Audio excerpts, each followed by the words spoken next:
நம்ம சாஃப்டான juicy stuff இருக்கக்கூடிய ஒரு இலையடையை எப்படி செய்கிறதுன்னு வாங்க பார்த்துடலாம். பவுலில் 1.5 கப் அளவுக்கு அரிசி மாவு எடுத்துருக்கிறேன். இது கூடவே 3/4 ஸ்பூன் அளவுக்கு உப்பு சேர்த்து கிளறி விட்டுக்கிறேன்.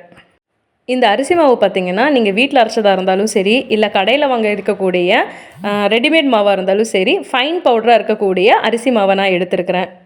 இதில் 1.5 கப் அளவுக்கு சுடு தண்ணியை நம்ம எடுத்து கொஞ்சம் கொஞ்சமாக ஆட் பண்ணி நல்லா சாஃப்டாக இருக்கிற மாதிரி பிசைஞ்சு எடுத்துக்கலாம். ஹார்டாக வேண்டாம்.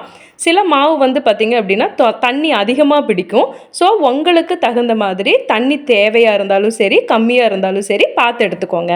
சாஃப்டாக இப்போ பிசைஞ்சாச்சு. இதை மூடி போட்டு நம்ம கொஞ்சம் நேரம் செட் ஆகிற வரைக்கும் எடுத்து வச்சிடலாம்.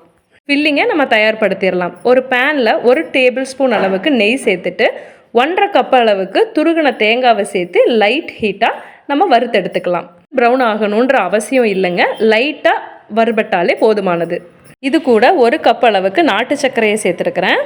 கல்லும் மண்ணும் இல்லாத நாட்டு சர்க்கரைங்கிறதுனால நான் டைரெக்டாக அப்படியே சேர்த்துருக்கிறேன்.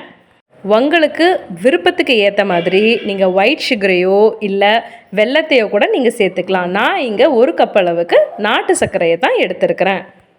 இது கூட 2 டேபிள் ஸ்பூன் வாட்டரை ஆட் பண்ணி அப்படியே லைட்டாக பெசரி விட்டால் போதும். ஃபில்லிங் இப்போது தயாராகிடுச்சு. இப்போ நம்ம செட்டாக இருக்கிற அரிசி மாவை எடுத்து ஃபில்லிங்கை எப்படி வைக்கிறதுன்னு நம்ம பார்த்துடலாம். பவுலில் தண்ணி எடுத்து வச்சுக்கலாம். கையை நனைக்கிறதுக்கு ஒரு வாழை இலை எடுத்துக்கலாம். தண்ணி அதிகமாக இருந்தால் அதை தொடச்சி எடுத்துக்கலாம். அரிசி மாவை ஒரு கைப்பிடியை எடுத்து இலை மேலே வச்சு தட்டி விட்டுக்கலாம்.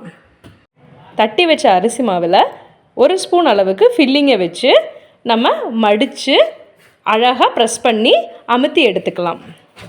இந்த இலையடையை இட்லி தட்டில் வச்சு நம்ம ஆவியில் வேவிச்சு எடுத்துக்கலாம். சின்ன இட்லி பாத்திரங்கிறதுனால ஒரு 3ஓ 4ஓ தான் என்னால் வைக்க முடியுது. நீங்கள் பெருசாக இருந்ததுன்னா கூட உங்களுக்கு தகுந்த மாதிரி நீங்கள் வச்சுக்கலாம்.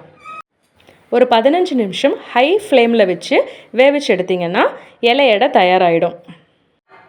இப்போ இலையடை ரெடி ஆகிடுச்சு. நம்ம சூடாக இருக்கக்கூடிய இதையை ஒரு பிளேட்டில் மாற்றிக்கலாம். இலையிலிருந்து பிரிக்கும்போது பாருங்கள் ஒட்டாமல் அழகாக வருது. இப்போ ஒட்டிகிட்டு இருந்தது அப்படிங்கிற மாதிரி இருந்துச்சுன்னா இன்னொரு ஒரு 5 மினிட்ஸ் நீங்கள் வேவிச்சு எடுத்திங்கன்னா ஒட்டாமல் வந்துடும். இப்போ சூப்பரான இலையடைங்க ரெடி ஆகிடுச்சு. உங்களுக்கு பிடிச்சிருந்தா சப்ஸ்கிரைப் பண்ணுங்கள், பெல் ஐக்கானை ப்ரெஸ் பண்ணுங்கள், சப்போர்ட் பண்ணுங்கள். தேங்க்யூ.